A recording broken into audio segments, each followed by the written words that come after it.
What if everything you've been told about the dawn of man is wrong? That human evolution wasn't a slow crawl, but a brutal, daily clash for survival. When faced with the ultimate apex predator, our earliest ancestors didn't just run. They fought back. Using primitive tactics and sheer courage, they went head-to-head with a beast born to kill. They escaped.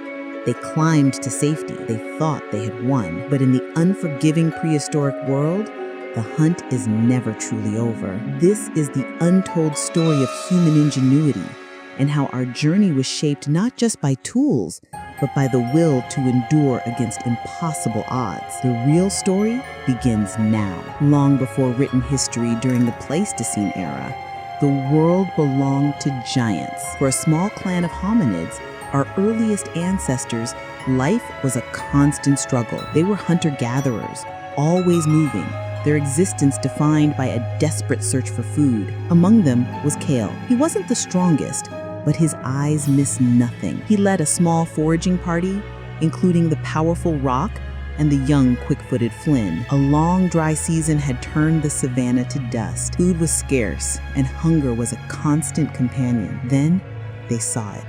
A half-eaten zebra. A miracle. But in this world, miracles always had a price. As they approached, the owner of the feast revealed himself.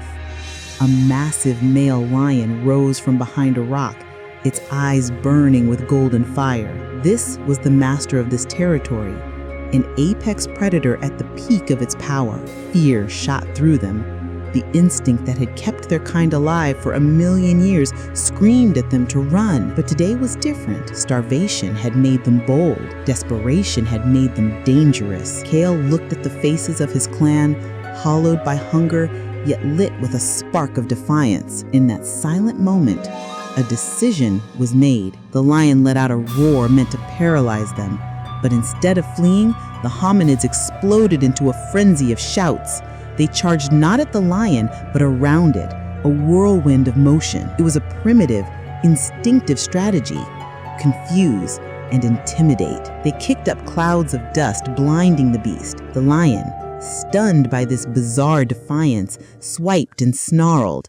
It was a creature of singular power, unused to its food fighting back. Seizing the moment, Rock lunged forward, landing a solid punch on the lion's flank.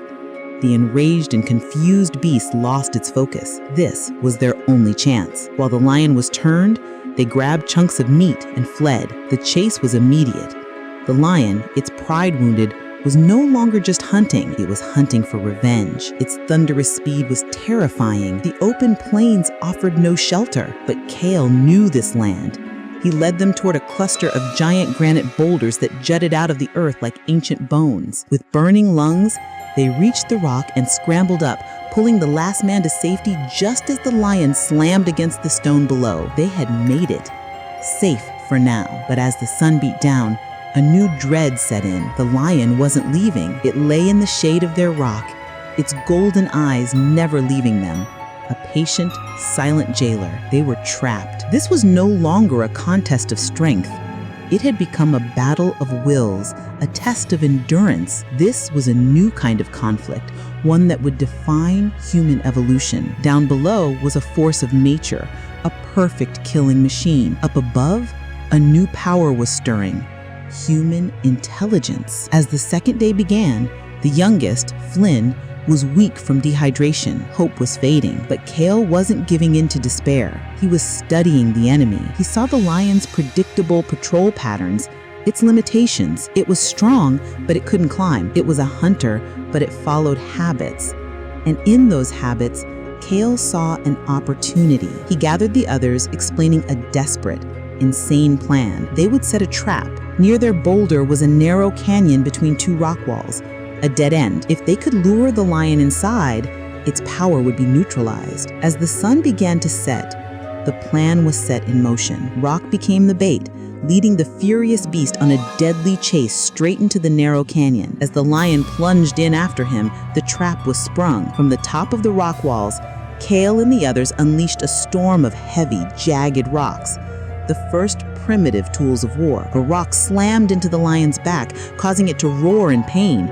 It tried to turn, but the walls were too close. The canyon echoed with the roars of the beast and the triumphant shouts of our ancestors. The lion, a being of pure physical power, was being defeated by something it couldn't understand: strategy. In a final desperate act, Kale and Rock leapt down from a low ledge behind the lion, armed with the heaviest rocks they could carry.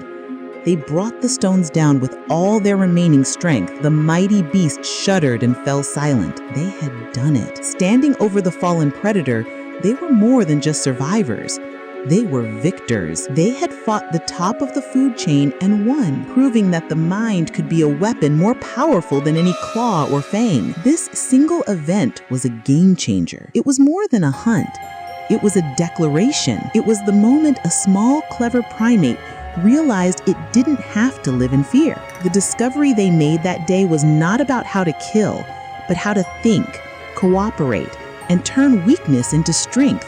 This was the fire of ingenuity being lit, a flame that would one day lead to stone tools, to cities, to spaceships. The story of Kale and his clan is the story of us all. It's a reminder that the same will to survive, the same spark of cleverness, and the same spirit of defiance that conquered a prehistoric predator still burns within every single one of us today.